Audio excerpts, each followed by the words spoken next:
So you're thinking about opening a cafe or a coffee shop. My name's Tyler. I opened up 2 coffee shops by the time I was 27 years old. Now, before you go and spend all your hard-earned time, energy, and effort and money into opening a coffee shop, I'm going to explain how much it actually costs to open one, how I did it, and what it really takes to make one successful. I'm going to show you what a realistic week in my life looks like, and if it's actually the right decision for you.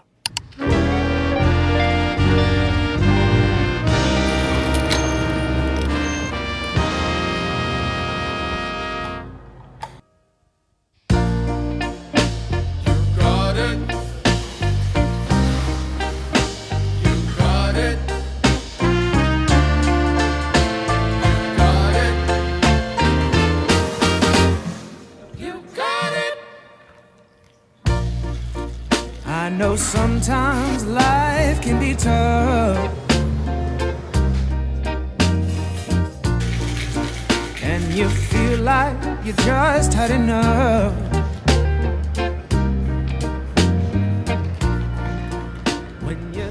So if you want to open a coffee shop, I think one of the first things you have to do is you have to have a really clear vision on what you're trying to create. And I know that seems obvious, but I think a lot of people don't give this enough time and enough thought.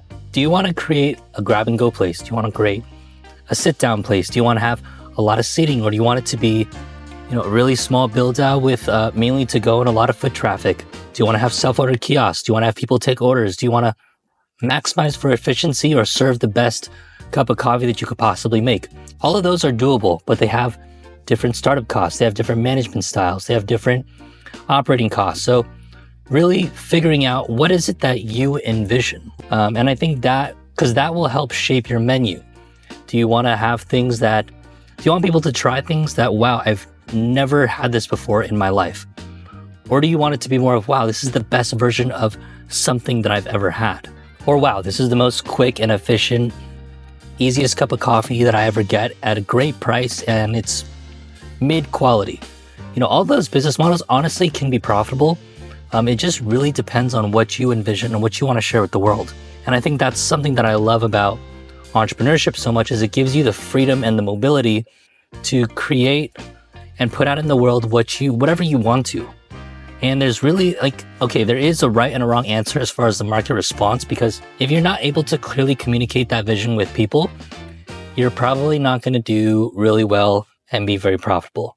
And I think a smaller amount of people is honestly very, very difficult to create a business in a business model in a business like coffee. So first you have to create a vision. So I'm driving to LA right now. I got to go pick up our new stickers for both of the stores. When we first opened, we didn't have the budget to purchase enough products so that everything was delivered every week. So every single morning before we would open, one of us would go out to suppliers and buy basically what we needed for the next 2 days, sometimes every day. And that's just what it takes. We didn't have a lot of cash. So to manage our cash flows, that's what we did.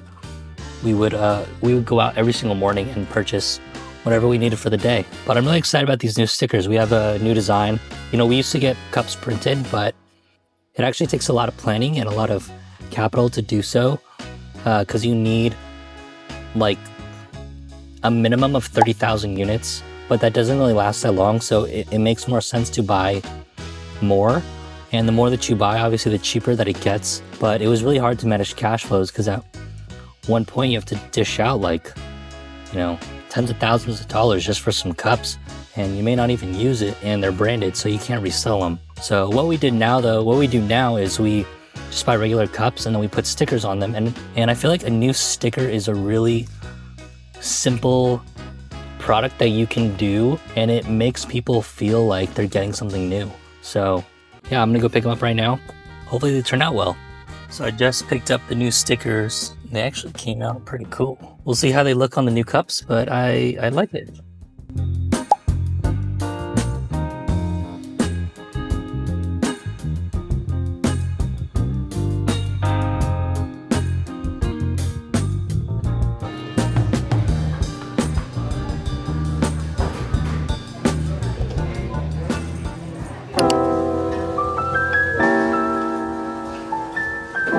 So I just drove out to pick up some cups. We usually get these delivered, but I had to go get some just for the weekend to sustain. Last night there was a power outage and we actually had to close the other store, which usually closes at 10. We had to close at like 7:30, 8 o'clock. You know, this has probably happened 5 or 6 times now throughout owning these businesses, and you just can't predict certain things. So before, these kind of things used to like freak me out and I didn't know what to do. Used to stress me out, but now it's like, it is what it is. We can't control it. So you just got to figure out the best way to move forward. We ended up closing and everything was fine. So I'm gonna head back to the cafe, and then after we close today, I'm just gonna break down really briefly what everything really costs inside of a cafe and what it actually costs to open one. Kind of the different routes depending on what you choose for build out and materials. It can really vary in cost. So I'm just gonna go through very briefly, really high level on what you can expect.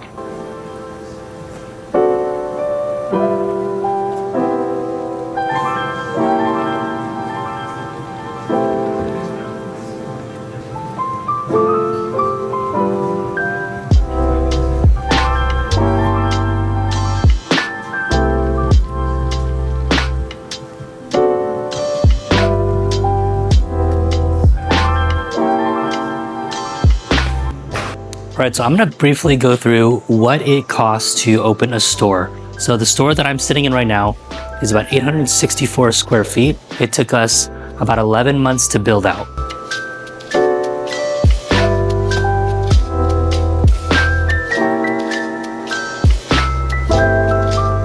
So how much does it cost to build out? It actually really depends on that first point of your vision. So if you envision something that's really fancy, really nice, has a good feel when you walk in, you're gonna spend a lot of money. And the other thing is too, it's not like remodeling a home. You can get away with doing things cheaply, but when you work in a commercial setting, it is more important that you do things right, mainly for liability reasons. So it's very possible that you could buy a place or assume a lease, you know, do some light cosmetic details, put in your espresso machine, your equipment, and then open up. Like, that's totally fine. But you don't get as much choice into how it makes the customer feel when they walk in. What I've realized is this business is really big on experience. The main reason why people go to coffee shops is for the experience. You have to build out your place to have a certain feel and a certain vibe that you want to go for that aligns with your brand. So as you can see by looking at the store, we wanted to go for more warmer tones. We accented the countertop. That was a little bit of a cooler tone. But in general, you have floors that are warmer, you have chairs that are warmer, you have the wood accents, the warmer lighting. I think that gives it more of a homey feel rather than like a cold museum type of feel. And then next is behind your bar. So the main point of where all the drinks are going to be made, where your baristas are working. This part is really crucial as far as making sure that the setup works for the flow. And what I mean by that is, if you make things to fit, but it's not efficient, it will not work. In our first store, that was a huge mistake that we made, is we didn't know what we were doing, and we put the equipment in to fit, not to be functional. So this store is a lot more functional, and it's a lot more efficient, so we can serve more drinks per hour. So in general, you're gonna need, these are espresso grinders. You're gonna need probably 2 or 3 of them, depending on what type of roast or bean you wanna offer. We serve a medium, light, and a decaf, so that's completely up to you. But each one of these grinders, so for a commercial grade espresso grinder, it's probably gonna run you between $2,000 to $4,000 each. And then next we have the espresso machine. So this is also like, this is the nuts and bolts. This is the heart of your coffee shop. So you definitely want to make sure that you buy a good espresso machine that can handle the amount of volume that you need.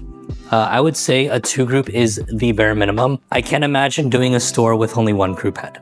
Now, a good espresso machine can realistically run you between $15,000 to $30,000. And if you don't have a large budget to spend, I would say between the 2 of either cosmetic or equipment, spend money on equipment, because your shop will only be as good as the coffee that you're able to serve, and your coffee will only be as good as the equipment that you use.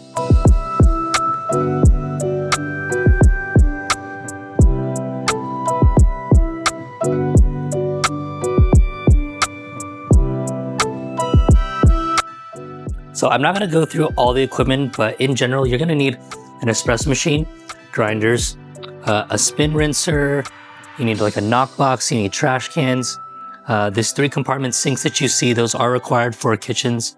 You're going to need a lot of refrigeration for milks. You're going to need an ice machine. You're going to need an ice bin. So it all adds up. Like all these small things really add up. And I'm not going to go through every single item that you need to open one, but I'm sure you can ChatGPT or find online a list of items to open a coffee shop, or just go to your local coffee shop and look and see what they have. Again, you can do it very cheaply. Like you can assume someone's lease, do a little bit of cosmetic update, buy some tables and chairs. But if you're going to spend money on anything, it should be the equipment. I would say on average, the equipment is probably going to cost you, for good equipment, anywhere between $50,000 to $80,000. And I would say that's probably the minimum, unless you buy all used equipment. That you totally can do. But the only problem is if it breaks, it's not under warranty. And sometimes older equipment is just really hard to fix. It ends up costing you more money than just buying new ones.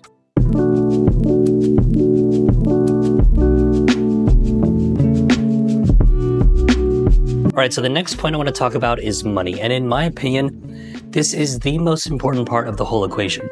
Reason being is there's a lot of people out there who are great baristas, or maybe they were managers of stores, but that doesn't mean they know how to operate a small business. And what I mean by that is most people are not very good at managing cash flow, which is the money coming in and the money going out. Now, you can set up a shop for about $30,000. If you really wanted to, you can buy used equipment. You could get a cheap place, a small location, open a store. You can get it up and running in a couple of months. That is a realistic plan. But some problems you may run into along the way is your electrical and plumbing. The reason why electrical is so important is you may not be able to run the most efficient because it's actually not able to maximize your equipment. And so I knew this one store, they were actually really good and they had great baristas. Their plumbing wasn't set up correctly, and so their espresso machine couldn't pull enough shots per hour because enough water didn't refill in it. So even though they had a great concept, it was really hard for them to do a lot of volume because their espresso machine couldn't keep up with it. So stuff like that, you need to make sure that your plumbing and electrical for sure are up to code and are efficient enough to run with your business, and that's going to cost money. You can open a shop anywhere from $30,000 up to $500,000 up to $1 million. There's so many different tiers that you could plan on opening, and it really doesn't matter which tier you plan on doing. But I think this always goes back to that first point. You need to have a very clear vision about what you want to do and where you want to start, because that will dictate a lot of what you're going to spend on that first shop. So where to get the money from? It really depends on your financial situation. I really recommend just saving cash and opening cash. And the reason being is because you do not know if your store is going to be successful at the gate. So opening on debt, in my opinion, is very, very risky. If you work hard and you save all your money and you open a shop, and then say worst case scenario, it fails, you're most likely just out of cash. It doesn't take a hit on your credit. They're not going to garnish your wages. You're not filing bankruptcy. You just spent all your cash. And that's pretty much the worst case scenario. Maybe you do it again, you get some partners, and you're a little bit smarter next time. Now, when it comes to partnerships, be very, very picky choosy about who you choose to go into business with. And what I mean by that is you may have the best relationship with your friends, with your family, usually with your friends. That's who you want to start a business with. You guys are both great baristas, or maybe they ran a small business. So you're like, hey, let's open a shop together. In my experience, as soon as you put money into the equation, people just change. So the way that I see it working is if you're in the same financial standing, then it may work out. And if you are able to contribute an equal amount of capital into the business. Now, with that said, I always say business partnerships are really no different than a marriage. They could last many years, and there's a lot of legal ramifications that could happen, and there's a lot of money involved. So really be careful who you choose as your partner. It is, in my opinion, that you should use debt to grow, not to speculate or to start. And what I mean by that is, like I said before, I think the best way to open a shop is to take money that you've saved or someone else that you know that is willing to risk that capital on your behalf. Be careful who you take money from, but take that money, all cash, and then open a store. And once you get a track record, once you have 2 years of tax returns, once you have a proven concept, then yeah, maybe go to the bank and it'll actually be easier for you to get a loan. Then go out and expand and grow through debt. Leverage is good if it's used correctly. And if you already have a proven concept, you just need more capital to open more stores, then go ahead and use some debt. So that's just my opinion. Of course, take it with a grain of salt, take whatever you want from this. It's just my opinion. Really focus on that vision of what you have initially. Make sure it aligns really, really clearly with the partners that you choose, where you're getting your money from, and always be careful how you leverage or how you use debt.